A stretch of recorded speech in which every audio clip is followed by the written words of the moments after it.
आज़ादी का अमृत महोत्सव ਨੂੰ ਸਮਰਪਿਤ आज़ादी का सफ़र तहत ਅਸੀਂ ਭਾਰਤ ਦੀ ਆਜ਼ਾਦੀ ਵਿੱਚ ਯੋਗਦਾਨ ਪਾਉਣ ਵਾਲੇ ਵੱਖ-ਵੱਖ ਮੰਨੇ ਪਰਮੰਨੇ ਅਤੇ ਗੁੰਮਨਾਮ ਆਜ਼ਾਦੀ ਸੰਗਰਾਮੀਆਂ ਦੇ ਜੀਵਨ ਦੇ ਪਹਿਲੂਆਂ ਤੋਂ ਤੁਹਾਨੂੰ ਜਾਣੂ ਕਰਵਾਉਂਦੇ ਹਾਂ। ਇਸ ਤੋਂ ਇਲਾਵਾ ਆਜ਼ਾਦੀ ਦੇ ਸੰਘਰਸ਼ ਨਾਲ ਜੁੜੀਆਂ ਹੋਰ ਗਤੀਵਿਧੀਆਂ ਬਾਰੇ ਵੀ ਦੱਸਦੇ ਹਾਂ। ਅੱਜ ਦੀ ਕੜੀ ਵਿੱਚ ਅਸੀਂ ਤੁਹਾਨੂੰ ਮਹਾਨ ਸੁਤੰਤਰਤਾ ਸੈਨਾਨੀ ਅਤੇ ਕ੍ਰਾਂਤੀਕਾਰੀ ਮਦਨ ਲਾਲ ਢੀਂਗਰਾ ਅਤੇ ਪ੍ਰਸਿੱਧ ਅਧਿਆਤਮਕ ਸ਼ਖਸੀਅਤ ਅਤੇ ਸੁਤੰਤਰਤਾ ਸੈਨਾਨੀ ਭਗਵਾਨ ਦਾਸ ਬਾਰੇ ਜਾਣਕਾਰੀ ਦੇ ਰਹੇ ਹਾਂ। ਪੇਸ਼ ਹੈ ਇੱਕ ਰਿਪੋर्ट।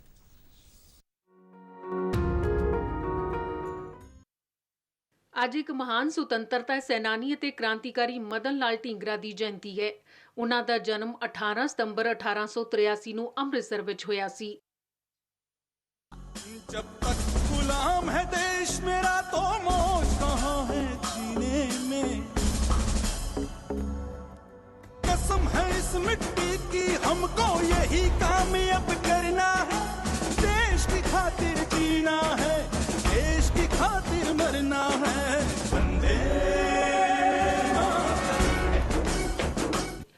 ਜੁਲਾਈ 1909 ਚ ਢੀਂਗਰਾ ਨੇ ਇੰਪੀਰੀਅਲ ਇੰਸਟੀਚਿਊਟ ਦੀ ਇੱਕ ਸਭਾ 'ਚ ਭਾਰਤ ਦੇ ਸਕੱਤਰ ਸਲਾਹਕਾਰ ਸਰ ਵਿਲੀਅਮ ਕਰਜਨ ਵਾਈਲੀ ਦੀ ਹੱਤਿਆ ਕਰ ਦਿੱਤੀ।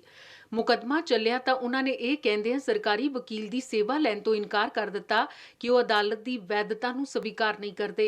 ਉਹਨਾਂ ਐਲਾਨ ਕੀਤਾ ਕਿ ਉਹਨਾਂ ਦੀ ਇਹ ਕਾਰਵਾਈ ਦੇਸ਼ ਭਗਤ ਭਾਰਤੀਆਂ ਦੀ ਗੈਰ ਮਨੁੱਖੀ ਫਾਂਸੀ ਅਤੇ ਦੇਸ਼ ਨਿਕਾਲੇ ਦਾ ਬਦਲਾ ਹੈ। ਮਦਨ ਲਾਲ ਢੀਂਗਰਾ ਨੂੰ ਜਦੋਂ ਅਦਾਲਤ ਵਿੱਚੋਂ ਲਿਜਾਇਆ ਜਾ ਰਿਹਾ ਸੀ ਤਾਂ ਉਹਨਾਂ ਨੇ ਮੁੱਖ ਜੱਜ ਨੂੰ ਕਿਹਾ ਸੀ, ਸ਼ੁਕਰੀਆ ਮੀ ਲਾਰਡ, ਮੈਨੂੰ ਪਰਵਾਹ ਨਹੀਂ ਹੈ। ਆਪਣੀ ਮਾਤ ਭੂਮੀ ਲਈ ਆਪਣੀ ਜ਼ਿੰਦਗੀ ਸਮਰਪਿਤ ਕਰਨ ਦਾ ਸਨਮਾਨ ਪ੍ਰਾਪਤ ਕਰਨ ਤੇ ਮੈਨੂੰ ਮਾਣ ਹੈ। ਢੀਂਗਰਾ ਨੂੰ ਮੌਤ ਦੀ ਸਜ਼ਾ ਸੁਣਾਈ ਗਈ ਸੀ। ਉਹਨਾਂ ਨੂੰ 17 ਅਗਸਤ 1909 ਨੂੰ ਸਿਰਫ 26 ਸਾਲਾਂ ਦੀ ਉਮਰ ਵਿੱਚ ਲੰਡਨ ਦੀ ਪੈਂਟ ਵਿਲੇਸ ਜੇਲ੍ਹ 'ਚ ਫਾਂਸੀ ਦੇ ਦਿੱਤੀ ਗਈ। मौत तो एक दिन आनी है, इस मौत से अब क्या डरना है, देश की खातिर जीना है, देश की खातिर मरना है, वंदे ਮਦਨ ਲਾਲ ਢੀਂਗਰਾ ਆਪਣੇ ਸਮੇਂ ਦੇ ਉਸ ਵੇਲੇ ਦੇ ਨੌਜਵਾਨਾਂ ਦਾ ਪ੍ਰਤੀਕ ਸਨ ਜੋ ਭਾਰਤ ਤੇ ਹਕੂਮਤ ਕਰਨ ਵਾਲੇ ਅੰਗਰੇਜ਼ ਸ਼ਾਸਕਾਂ ਦੀਆਂ ਦਮਨਕਾਰੀ ਨੀਤੀਆਂ ਦਾ ਵਿਰੋਧ ਕਰਦੇ ਸਨ।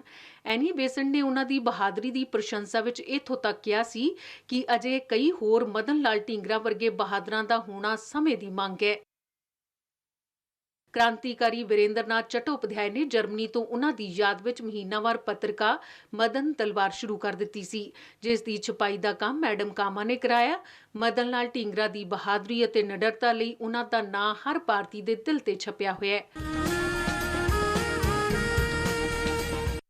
18 ਸਤੰਬਰ ਇੱਕ ਪ੍ਰਸਿੱਧ ਭਾਰਤੀ ਅਤੇ ਸੁਤੰਤਰਤਾ ਸੈਨਾਨੀ ਭਗਵਾਨ ਦਾਸ ਦੀ ਬਰਸੀ ਦਾ ਦਿਨ ਵੀ ਹੈ।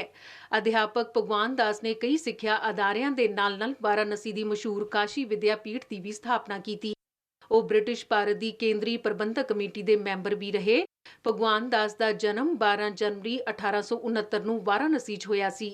ਐਨੀ ਬੇਸੈਂਟ ਦੇ ਇੱਕ ਭਾਸ਼ਣ ਤੋਂ ਪ੍ਰੇਰਿਤ ਹੋ ਕੇ ਭਗਵਾਨ ਦਾਸ 1894 'ਚ ਥਿਓਸਫਿਕਲ ਸੁਸਾਇਟੀ 'ਚ ਸ਼ਾਮਿਲ ਹੋ ਗਏ। ਥਿਓਸਫਿਕਲ ਸਾਹਿਤ 'ਚ ਉਹਨਾਂ ਦੇ ਯੋਗਦਾਨ ਲਈ ਥਿਓਸਫਿਕਲ ਸੁਸਾਇਟੀ ਨੇ ਉਹਨਾਂ ਨੂੰ 1900 ਵਿੱਚ ਸੂਬਾ ਰਾਓ ਮੈਡਲ ਨਾਲ ਸਨਮਾਨਿਤ ਕੀਤਾ। 1921 ਵਿੱਚ ਭਗਵਾਨ ਦਾਸ ਨੂੰ ਨਾਮਿਲਵਰਤਨ ਅੰਦੋਲਨ ਨਾਲ ਜੁੜਨ ਕਾਰਨ 1 ਸਾਲ ਕੈਦ ਦੀ ਸਜ਼ਾ ਸੁਣਾਈ ਗਈ, ਪਰ ਅੰਗਰੇਜ਼ ਸਰਕਾਰ ਨੇ ਇੱਕ ਮਤੇ ਤੇ ਉਹਨਾਂ ਨੂੰ ਸਿਰਫ 5 ਹਫ਼ਤਿਆਂ ਬਾਅਦ ਹੀ ਰਿਹਾ ਕਰ ਦਿੱਤਾ।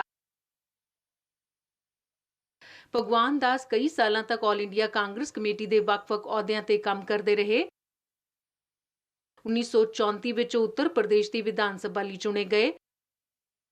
1955 ਵਿੱਚ ਭਗਵਾਨ ਦਾਸ ਨੂੰ ਸਾਹਿਤ ਅਤੇ ਸਿੱਖਿਆ 'ਚ ਉਹਨਾਂ ਦੀਆਂ ਪ੍ਰਾਪਤੀਆਂ ਲਈ ਭਾਰਤ ਦੇ ਸਰਵਉੱਚ ਨਾਗਰਿਕ ਸਨਮਾਨ ਭਾਰਤ ਰਤਨ ਨਾਲ ਸਨਮਾਨਿਤ ਕੀਤਾ ਗਿਆ।